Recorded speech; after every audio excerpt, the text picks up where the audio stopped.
Coucou, me revoilà pour la partie 2 de la présentation de l'oracle des gardiens de la sagesse, après la partie 1 consacrée au livre d'accompagnement, qui est vraiment très dense, riche en informations importantes. Je ne pouvais pas passer à côté de tout ce qui est dit, même si j'ai pas mal résumé, parce que déjà, par respect pour l'auteur qui a fait un travail immense, et puis même si je le redis, on peut l'utiliser vraiment de façon intuitive, c'est tout à fait possible ce coffret.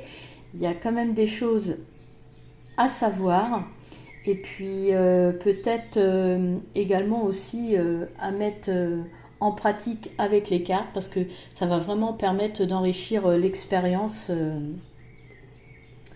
avec le coffret. Voilà. Ensuite, deuxième chose, j'ai clôturé ma première partie assez vite, sans vraiment prendre le temps de présenter l'auteur qui est également l'artiste. Et voilà, je voulais réparer ma petite erreur parce que je pense voilà, qu'elle mérite qu'on la présente bien, parce qu'elle a vraiment fait un sacré travail avec ce coffret, un travail très complet. Donc Rosie Harrison, PhD, est artiste, auteur et guide en fleurissement, Blossoming Guide, avec une maîtrise en thérapie artistique expressive et un doctorat en écoute intuitive et art créatif.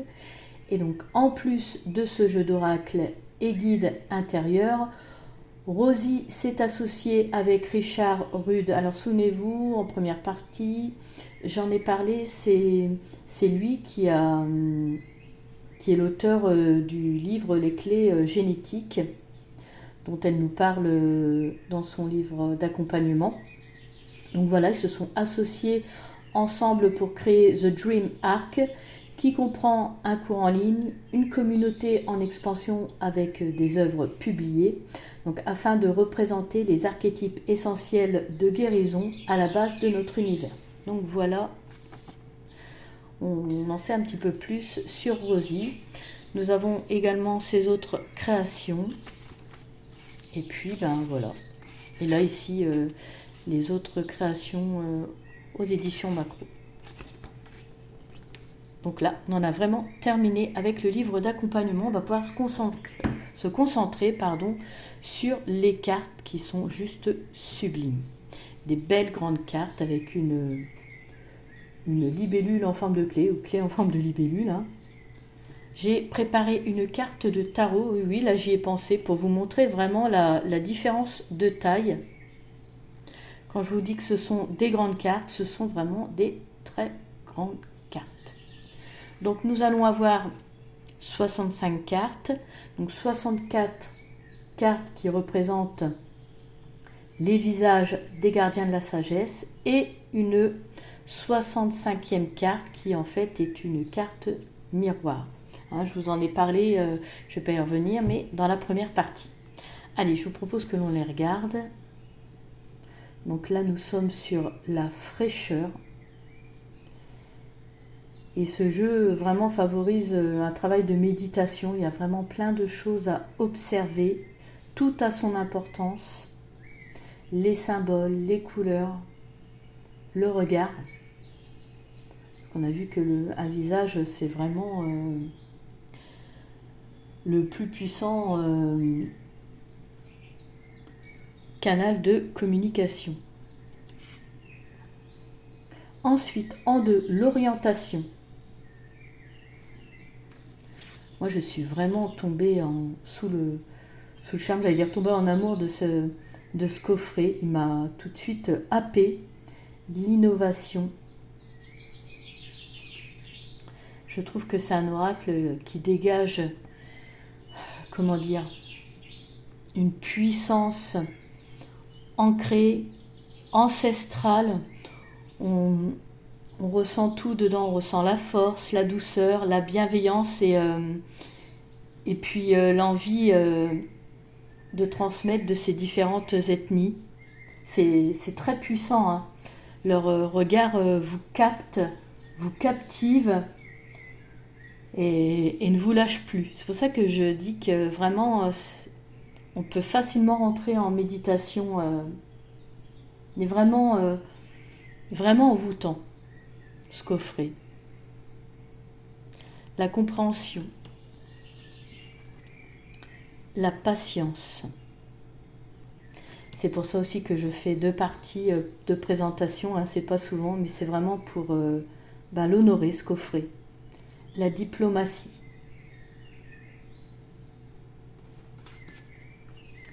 L'accompagnement. Le style. La détermination.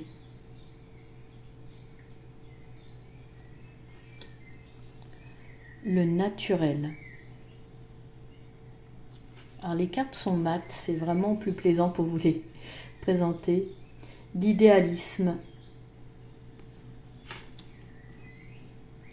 La distinction. Le discernement. La compétence. Le magnétisme.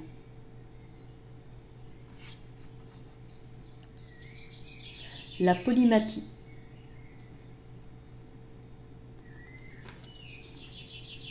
La clairvoyance. L'intégrité. La sensibilité. La confiance en soi. L'autorité. Moi, je les aime tous beaucoup, ces visages. Vraiment. La bienveillance. Ils sont tous plus beaux les uns que les autres. La simplicité.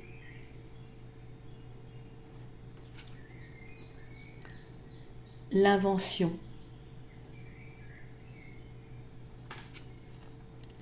L'acceptation.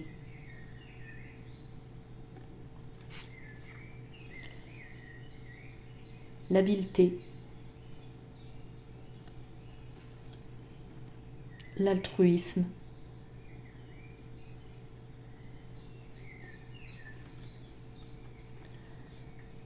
La totalité.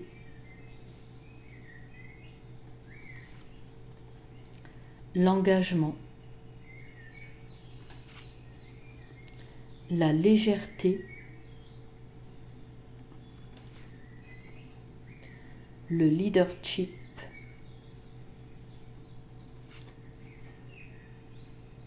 La préservation. La pleine conscience.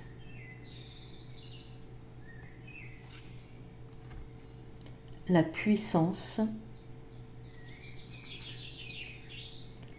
L'aventure.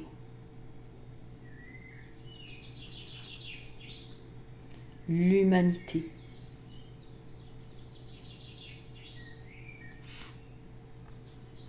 L'égalité. La persévérance.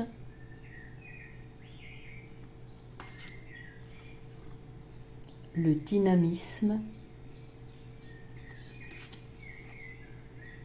La résolution. L'anticipation.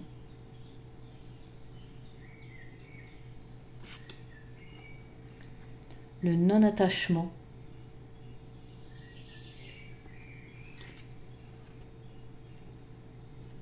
La perception.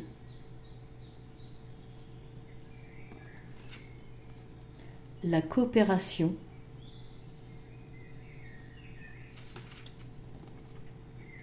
La synergie. Le délice.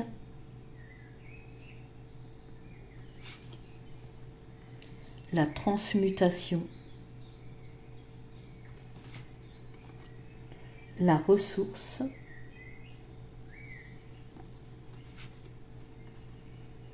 La révolution.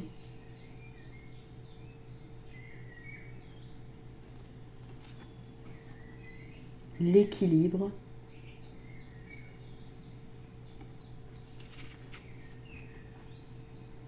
l'initiative,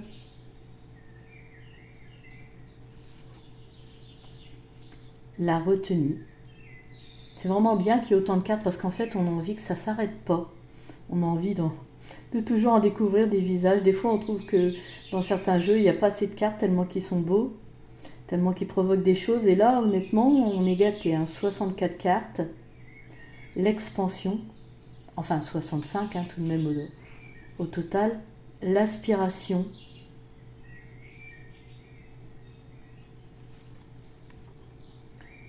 la liberté,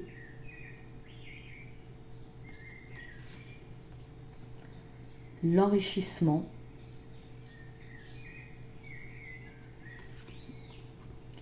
l'intuition,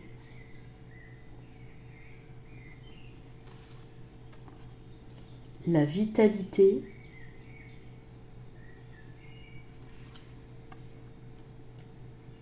l'intimité,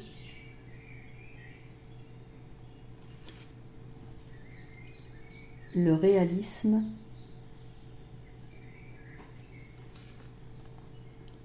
l'inspiration,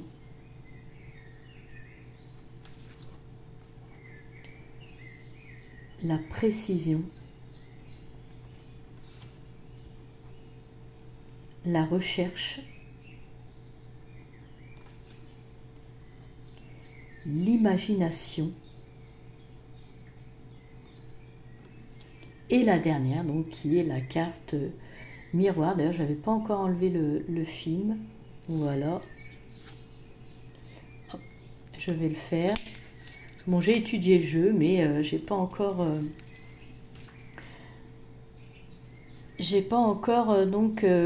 expérimenté pour moi. Alors cette carte miroir, elle est très bien, seulement alors déjà les cartes sont grandes. Donc, quand on a des petites mains, c'est un peu compliqué. Mais alors honnêtement, dans le jeu, on la repère, hein, elle est bien plus épaisse que les autres. Donc on la repère. Alors elle était blanche, enfin la tranche était neutre comme les autres. Et de toute façon, je me suis dit, on la repère déjà. Elle est, elle est déjà tellement plus épaisse que les autres cartes, un peu plus ou un peu moins. J'ai, comment dire, colorié la tranche de couleur fuchsia. Parce qu'en fait, je pense que comme elle est plus épaisse que les autres, ça avait abîmé la carte, je pense, à la découpe. Donc du coup, j'ai repeint en fuchsia. De toute façon, on la repère assez facilement déjà dans le jeu, hein. Donc voilà. Ce que je vous propose, maintenant qu'on a découvert toutes les cartes, c'est de brasser le jeu, de voir quelle carte sort et de regarder dans le livre d'accompagnement les informations qu'on nous offre à l'intérieur, hein. Donc j'ai enlevé la carte miroir. Bon, je vous ai expliqué hein, d'ailleurs dans la partie 1 à quoi elle correspondait, sa signification. Allez, on va regarder. Ah, j'avoue, quand on a des petites mains, très difficile à brasser. C'est un plaisir pour les yeux. Ah ben voilà. Hop. C'est un plaisir pour les yeux, mais c'est vrai qu'elles sont un peu grandes à brasser pour les petites mains. Alors, on va prendre donc la première carte, la perception, le nombre 43. Alors, j'avais préparé un petit chevalet pour la poser. Voilà. On va regarder sa signification. On retrouve assez facilement dans le livret, comme la carte numérotée. Donc le don, la perception, l'ombre, surdité, Sidi, épiphanie. La surdité. Donc chaque être humain vient au monde pour être rebelle, pour prendre une place qui ne peut être dupliquée par un autre. Bon, alors c'est marrant, il y a plein de choses qui me troublent là. La surdité. Ok, je suis sourde d'une oreille. C'est marrant. Voilà. toujours dit que j'étais rebelle. Ben là, on parle de... C'est vraiment... Ouais. Ben, comme ça, vous pouvez constater en direct. Donc, mon récit de sagesse. Enfant, je m'inquiétais beaucoup. Mon esprit s'emballait de conjectures, de toutes les mauvaises choses qui pourraient se produire et de comment je pourrais les éviter. Mes frères plus robustes se moquaient de moi parce que j'étais une poule mouillée. Donc on se souvient que c'est le récit du gardien de sagesse. À l'école, on m'appelait la tête, je me sentais différent et bizarre. Plus que tout, je souhaitais m'intégrer, être en sécurité et réussir. Paradoxalement, mon aptitude à anticiper les problèmes me permit de devenir un excellent informaticien. Personne ne pouvait ni trouver ni résoudre les bugs mieux que moi. Soudainement, c'était branché d'être un geek. Jeune adulte, j'étais riche et indépendant, ravi de pouvoir enfin me mesurer à mes frères. Lors des visites en famille, je dominais la conversation, parlant sans m'arrêter de mes réussites professionnelles. Sourd, vous voyez, je l'ai expliqué dans la première partie qu'il y avait des mots qui étaient en italique. Donc là, on en a un.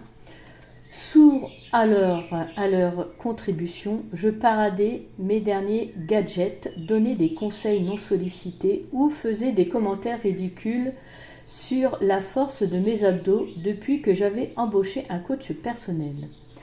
J'étais trop occupée à chercher leur approbation pour m'apercevoir à quel point j'étais devenue pénible ou que j'étais jaloux de leur petite amie.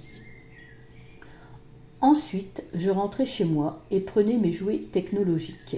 Je jouais à des jeux vidéo, regardais la télé et consultais de nombreux sites de rencontres tout en même temps.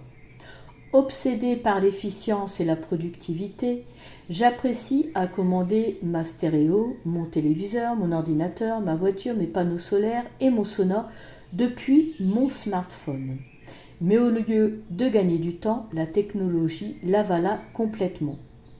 Plus je m'efforçais d'optimiser ma vie, plus elle était compliquée. Je n'arrivais pas à faire cesser le bruit. C'est alors que j'eus une aperception décisive. Rien de ce que je ne pouvais faire, utiliser ou accumuler ne me permettait de me sentir mieux dans ma propre peau ou de savoir que je faisais réellement partie de ce monde. D'un seul coup, j'arrêtai tous mes abonnements.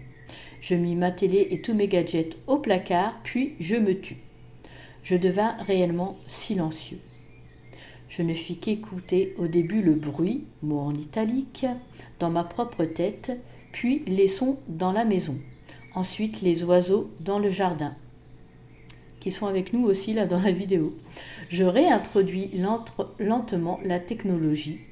En premier, la musique, puis les podcasts, ceux qui étaient touchants, qui diffusaient les histoires de personnes réelles qui avaient souffert et triomphé.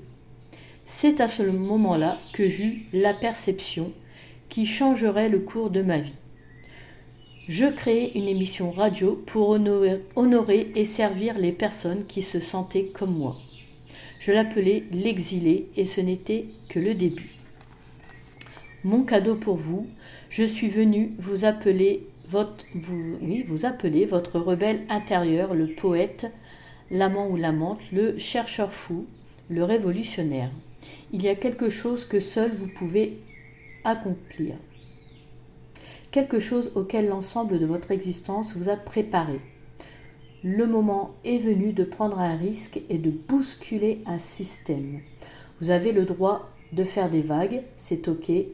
Quoi que vous fassiez, n'écoutez plus le statu quo. Il ne s'agit pas de blâmer ou de se défouler, mais d'être créatif et de s'ouvrir à l'amour. Afin de vous fier à votre voix intérieure, vous n'avez pas besoin de savoir exactement où vous allez ni pourquoi.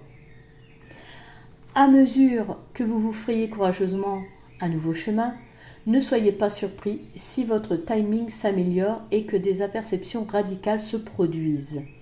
Osez être qui vous êtes et partout éveillez le rebelle créatif vous éveillerez le rebelle créatif d'autrui. Quelques questions à contempler. Qu'est-ce qui vous inquiète le plus en ce moment? Êtes-vous obsédé par vos soucis ou les noyez-vous dans la suractivité, le bruit extérieur ou votre propre palabre? Vous arrive-t-il de vous sentir incompris ou incomprise ou marginal? De quelle manière votre besoin de vous protéger est-il assourdissant pour autrui? Que feriez-vous autrement si vous n'aviez pas peur d'être différent? Avez-vous déjà eu une profonde aperception ou une épiphanie? Qu'était-ce? Surveillez votre inquiétude pendant une journée. Observez comment elle change de forme. Et donc voilà pour toutes les informations que l'on retrouve par rapport donc à chaque visage. Moi je trouve que c'est vraiment intéressant comment c'est construit, le récit de la personne, on rentre vraiment dans son histoire, le cadeau qu'il nous offre. Non, vraiment, j'apprécie beaucoup ce coffret. Hein. N'hésitez pas à me faire part de vos ressentis. Hein. Vraiment, j'ai envie de savoir si vous aussi, quand vous l'avez vu, ça vous a procuré quelque chose ou si, bon, il n'y a que moi. Hein. Bon, eh bien, cette vidéo touche à sa fin maintenant. Je vous remercie de m'avoir suivi. Je vous invite à liker si cette vidéo vous a plu, à activer les notifications et à vous abonner si vous sentez bien ici. D'ailleurs, je profite de vous remercier si vous faites partie de mes abonnés. Je vous quitte en vous souhaitant le bonheur, la sérénité, l'harmonie et la lumière dans votre vie. Prenez soin de vous et à bientôt.